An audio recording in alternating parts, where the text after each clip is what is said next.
Então, a última coisa que eu queria falar com vocês hoje é sobre colisões. Tá? A gente não vai explorar todo o tema, só introduzir ele. O que é uma colisão? Colisão é quando duas chaves diferentes caem na mesma posição. Tá? Eu tenho minha função de espalhamento e duas chaves caíram no mesmo lugar. O que eu gostaria aqui, né, é que isso não acontecesse com muita frequência, né, que a minha funçãozinha não fizesse isso com muita frequência. E o que eu vou mostrar para vocês, que a gente vai argumentar aqui rapidinho, é que mesmo a melhor função de espalhamento possível não consegue evitar que colisões aconteçam e sejam até bastante comuns. Para isso ficar mais interessante, a gente vai relacionar isso com o famoso paradoxo do aniversário. Tá? Eu chamo de paradoxo do aniversário porque é o nome comum dele, mas eu não gosto desse paradoxo, aqui está até entre aspas, porque não é de fato uma contradição. É só uma tapeação da nossa intuição, que é muito falha quando lida com probabilidades. O que é o paradoxo do aniversário? Vocês lembram, a propósito, vocês já ouviram falar disso? O paradoxo do aniversário, ele diz respeito ao número esperado de pessoas que você tem que ter numa sala para que seja muito provável que duas delas façam aniversário no mesmo dia.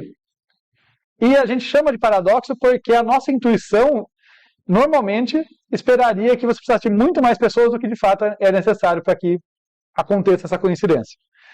Eu não vou fazer continhas super precisas, mas eu quero fazer o suficiente para dar uma intuição para vocês e relacionar com as hash tables. Então, o que a gente quer saber é isso aqui, olha, num grupo com N pessoas e um ano com 365 dias, qual que é a chance de duas pessoas fazerem aniversário no mesmo dia? E a gente parte de um valor que é de onde começa a surgir a nossa quebra de intuição. Qual a probabilidade de um par de pessoas, tá? Agora não uma sala, vamos começar de pequenininho. Qual a probabilidade de um par de pessoas fazer aniversário no mesmo dia? A lógica que a gente usa é que, eu vou desenhar aqui algo para nos ajudar, ó. Uma pessoa sozinha nunca vai ter uma coincidência, né? Porque não tem com quem ter coincidência. Então, quando eu adiciono uma segunda pessoa, eu tenho uma possibilidade de conflito. Quer dizer, existe uma chance, né, desse aqui ter aniversário em qualquer dia. Pensa que a primeira pessoa tem aniversário num dia qualquer, não interessa, crava esse dia. Uma vez que esse dia está marcado, todos os outros estão desmarcados, a gente vai avaliar que existe uma chance em 365 da segunda pessoa repetir aquela data. Então a primeira pessoa marcou um dia qualquer, foi um dia que ela nasceu, a segunda pessoa tem uma chance em 365, supondo que é uniforme, né, que não tenha vieses de nascimentos e tal. Tá legal, então a gente partiu de 1 sobre 365 para um par. E é daí que vem a intuição que eu quero passar para vocês do porquê que a gente precisa de muito menos gente do que se imagina e porquê que a nossa intuição se quebra. Quando você olha que para duas pessoas a chance é 1 sobre 365, é pequenininho, é muito intuitivo a gente pensar, poxa, tem 365 dias no ano, deve precisar de umas 150 pessoas, né? Algo entre 150 e 200, né? Uma metade. É muito razoável pensar isso. Só que observem que a possibilidade de conflito, ela não cresce linearmente com cada nova pessoa. Quando eu tinha duas pessoas, tinha uma possibilidade de conflito, né? Era esses dois aqui. Se eu adiciono uma nova pessoa aqui, ela pode ter conflito com quem? Com as duas, né? Uma nova pessoa adicionou 2 novos conflitos. A pessoa anterior só tinha adicionado uma possibilidade de conflito, que era com o único que existia. Agora esse novo adiciona 2 possibilidades. Se eu tiver mais um, ele adiciona 1, 2 e 3. Tá? É daí que vem a quebra da nossa intuição. O número de conflitos cresce quadraticamente. Tá? O número de conflitos o número de possibilidades de conflitos é o número de pares que eu tenho.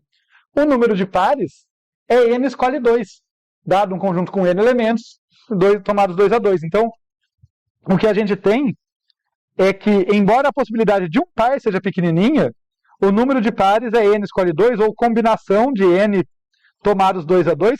Alguém já viu isso aqui? Porque, por algum motivo, no meu ensino médio, não me usava... Isso aqui, ó, é muito mais famoso. Binômio é muito mais famoso, tá? O númerozinho em cima e embaixo. Mas eu aprendi assim.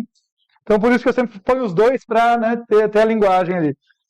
Isso aqui resolve com fatorial e tal, mas para 2 é n vezes n menos 1 sobre 2, que é aproximadamente n ao quadrado sobre 2.